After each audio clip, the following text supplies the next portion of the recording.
joining us today. You're listening to Pet EDU, and I'm your host, Mary Obadir. This is Society Bites Radio, social interaction for the mind and soul. My guest today was introduced to me by Candace Botha from Suncoast Pets. I don't know if many of you in the Suncoast area are aware of that little magazine, but you can pick it up free at just about any pet's office, and it has some great articles in there, and it's all pet related. Candace did an interview with Hazel in her Suncoast Pet magazine, and thought she would be great for me to interview and someone to network with. Hazel TARR is a professional pet sitter and an animal communicator. This week, we're going to have two parts, and this week is part one. We are going to talk to Hazel about her pet sitting business. But make sure you tune in next week so that you can learn how she communicates with animals. So Hazel is the owner of Hazel's Pet Care, and I'm very delighted to have her here today. Welcome to the show, Hazel. Thank you. And I want to let you know that my pet clients, Piki and Bella and Charlie and Yogi, they've been with me from day one, and they're all excited about as far as the interview today, because they wanted me to make sure to share as far as how much they enjoy as far as, my services with them. So I guess that's a little bit of the animal communication part there, right there. So. There you go. Well, I have to tell you, I'm actually on a job with two pets, Lexi and Penny, and they really don't care. They're sleeping. So I hope your pets are more attentive. Well, they're all with their owners, but I could just pick up their energy that they were like, oh boy, we get to talk about as far as what all we get to do, when either pet sitting or dog walking. So. Oh, that's so sweet. I'm anxious to talk to you, our second part two, more about animal communicating. I'm really happy to have you here. And I look forward to getting to know you better. You are a part of our network group, and hopefully I can meet you one of these days when we all meet. But share with us a little bit about yourself and how you got into pet sitting. Well, I really appreciate you wanting to interview and talk about as far as both the pet care and the animal communication. As far as for myself, I've done a multitude of careers, and the last one, as far as was, I'm a nurse, an RN, and I was transitioning from taking care of infants and elderly, and I've always had a passion and an affinity with animals.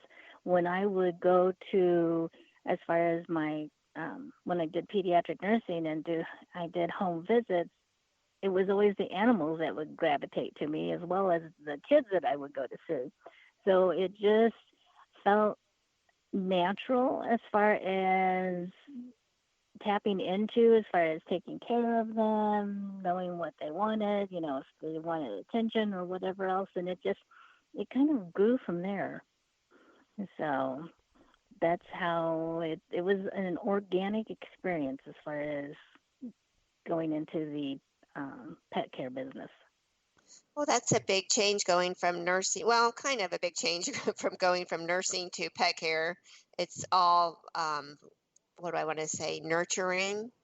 We nurture our pets just like you did your patients. But as a profession, it is totally different. Did you have a clear idea of what you wanted to do with your business, or did you learn as you go? I am still learning as I go. I think that's, if you don't keep learning as you go, then you risk as far as missing an opportunity. And so I'm always open to, as far as different options with pet care, as far as the pet sitting, the overnight, as far as the dog walking, and also tapping into as far as what really the animal needs as far as when I either do a dog walk or a pet set. So that's really like I said, it's very organic as far as how I approach each of my clients. Hmm. Well, when you started your business, did you do an actual business plan? For this one, no, I actually did not, and I know that's that can sound, you're supposed to, but this one it was more. It was an evolution. I was already doing as far as helping as far as with a doggy daycare where I lived in Ohio and my neighbor who actually needed some help, and so I was helping her out as just a friendly gesture, and it just kind of took off from there. So I would cover some of her clients, and if there were ones that she could not keep, she would tell me, just go ahead and take that one, just keep that one. And that's how it just kind of started. So it was in the cards for you all along. I believe so. I really Hmm. do. There's that divine intervention, and it was just guiding me towards the right path. Yeah, absolutely. Well, as professional pet sitters, there's not a school for that. There's not a college for that. It's not like we can get a degree. I am certified. So I did get an Hmm. education that way.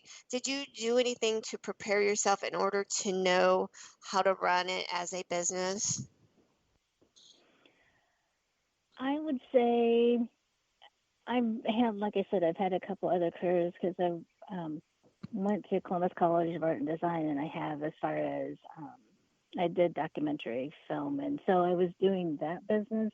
So from the business aspect, knowing as far as clients, what as far as the things that you needed to have, as far as your resources, those types of things.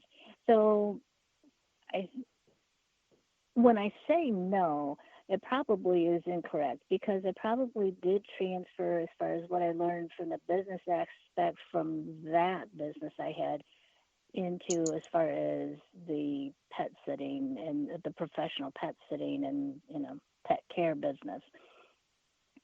So that's it's a kind of a convoluted way. All the different experiences that you have in your life, you never know how they're going to impact later on, but they serve a purpose. So that one did prepare me, I believe, for what I'm doing now. That is so true because I was in banking all my life, and little did I know that would prepare me for customer service and for um, organization skills. Right, right, So exactly. that's exactly what you're saying. We do. Sometimes it's like the universe or God knows our big picture. Exactly. So, And that's why it's I really do feel it is an organic experience. You take from one and it just kind of melds into the next one. So mhm. and also as far as having several years, you have as far as prior jobs and experiences to pull that knowledge from, which that helps too. Absolutely. Well, let's talk about your actual business. Do you Hmm. take pets into your home or do you do the pet sitting in the client's home? I do both. When my little guy Teddy, who was he was a little terrier mix with Maltese. When he was still alive, he was the one who called the shots as far as if somebody stayed here with us.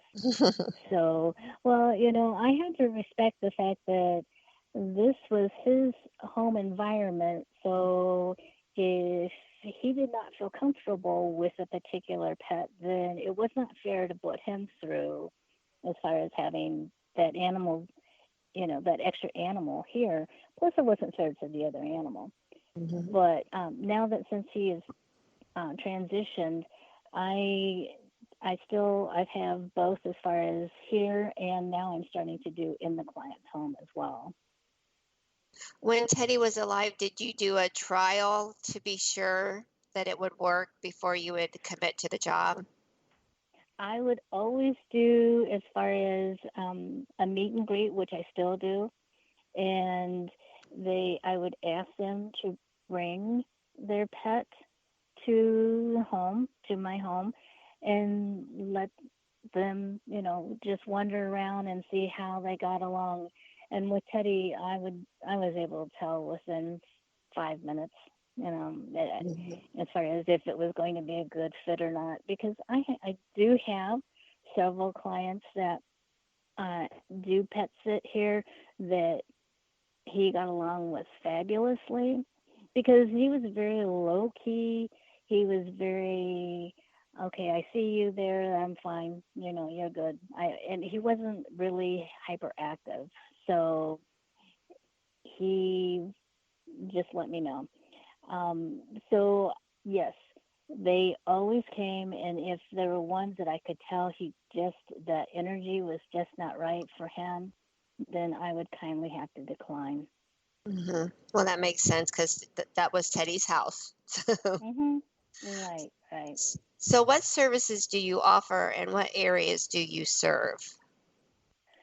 Well, I do offer as far as dog walking, and it can be as far as one visit during the day, two up to three visits. Also, as far as I know, in some areas they differentiate as far as pet sitting and overnight care, and for me, it seems to be most of my clientele. If I'm doing pet sitting, it ends up being AKA overnight care.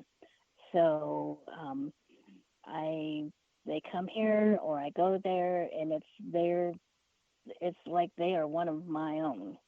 So I've been known to take them to as far as the pet store so they get socialized. I have not felt comfortable as far as taking them to the dog park, just because of the fact that I can't control that situation with other Mhm. dogs coming in. Mhm. So, and I don't want to take that chance as far as something would happen to a charge that I have. Mhm. I feel very responsible, so I want to make sure they stay safe. Right. I know So, some pet sitters do that, and that's one thing I won't do either.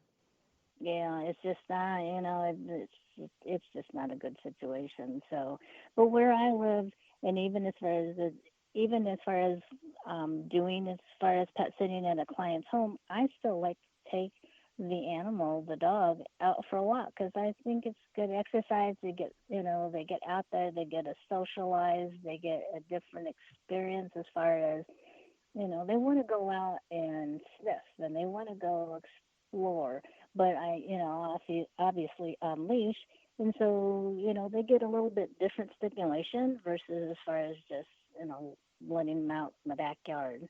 So Mhm. Mhm. I also, as far as because of my nursing background, when I was lived in Ohio, I had friends who they had cats who, needed the sub-Q fluid, so I would administer that. Or, and we have as far as our elderly animals that as they get older, they may need medication, and, giving that. Also, if the pet likes to be groomed, I'll brush them. Obviously, we do as far as the TLC and playtime and things like that. So it's try to do as much as far as enrichment. I don't know if you just recently saw the commercial on TV for, I forget which credit card or whatever, and the husband and wife are finally deciding to go on a trip, and the two dogs are like, yes, we get the pet sitter. And it's so cute because they get so excited, and it's like, oh, we get it, she's gonna play with us, and oh, we get the massages, and it's like, oh, I wish that our humans would do this all the time. So I haven't seen that one, but it's true. A lot of my clients will say, "Well, thanks for playing with them. We never do that."